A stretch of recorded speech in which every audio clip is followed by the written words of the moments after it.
Hello everyone, welcome to Wordy Tales. Today we're bringing you a story about how discovering your own strengths and practicing with dedication can lead you to success.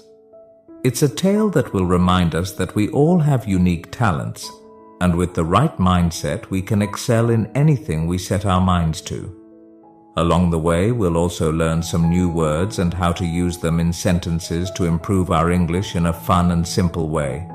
So, stay with us till the end. Once, in a small, peaceful town, there lived a family in a quiet corner of the city. This family had a 12-year-old boy named David, who was in the 6th grade. David was an energetic kid who loved playing outdoors, and his favorite activity was playing soccer. Almost every day, David would head out to the nearby public field, where he honed his soccer skills.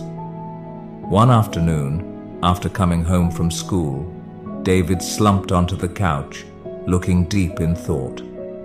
He opened a school book, stared at it for a moment, and then leaned back into the soft cushions with a dissatisfied look on his face. His father, who had just come in from the backyard, noticed this unusual behavior and walked over to his son. Sitting beside David, he asked what was bothering him. David explained that he had received a poor grade in math, but that wasn't what was truly upsetting him. He shared that his close friend and neighbor, Matt, always seemed to score high in math. No matter how hard David tried, he just couldn't seem to do as well. Hearing this, David's father went to get a glass of water to calm his son. Once David had relaxed a bit, his father took him outside to their small backyard garden, which was filled with shady trees and a peaceful atmosphere. "David," his father began, "I want you to understand 3 important lessons from what happened today. These are lessons that will guide you as you grow older." David, who deeply respected his father, was a bit confused but intrigued.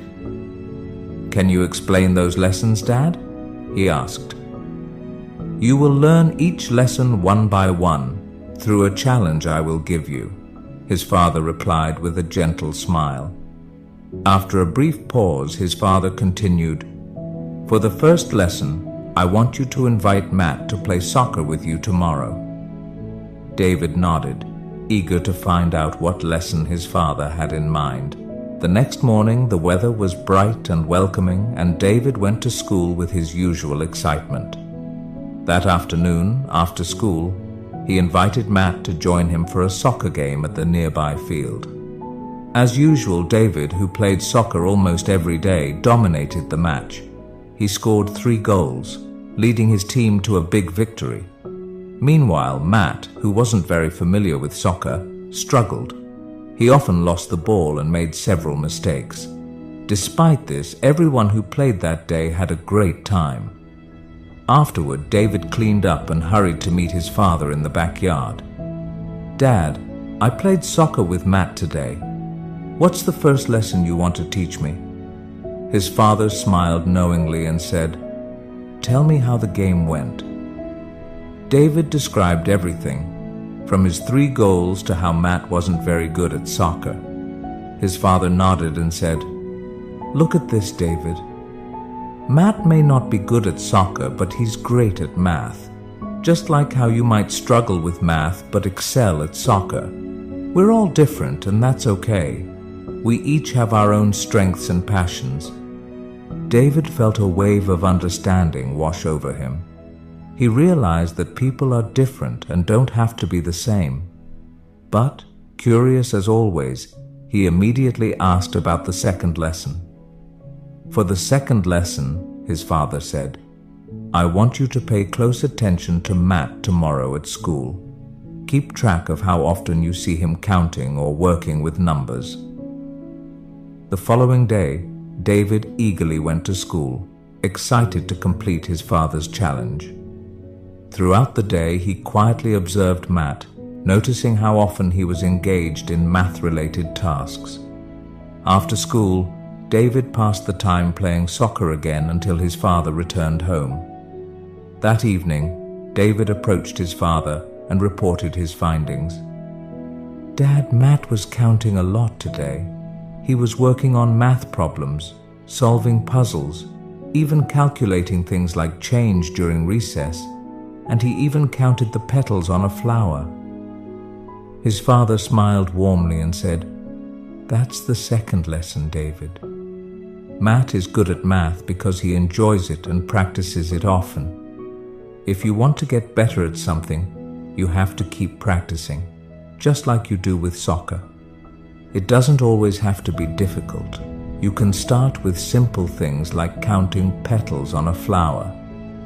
David smiled, realizing that he could improve in anything as long as he practiced consistently, just like he had with soccer. Without waiting, David eagerly asked about the third and final lesson. His father thought for a moment and said, "For the last lesson, I want you to think about how much better Matt is at math compared to you." David paused for a second, then hesitantly replied, "I think Matt is about 3 times better at math than I am." "All right," his father said. "For the last challenge, I want you to study math 3 times harder tomorrow." David swallowed nervously but nodded, determined to tackle the final challenge. The next day after school, David sat down to study math. After an hour of intense focus, he decided to push through and study for 2 more hours, tripling his usual effort. But before he could finish, his head started to throb, and without realizing it, he fell asleep.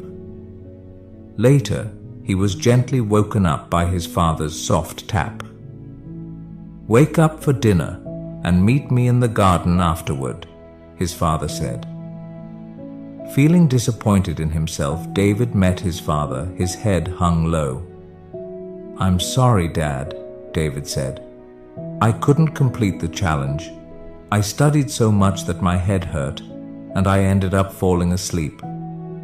His father gently patted David's head and said, "David, this is what happens when you try to master something you don't enjoy.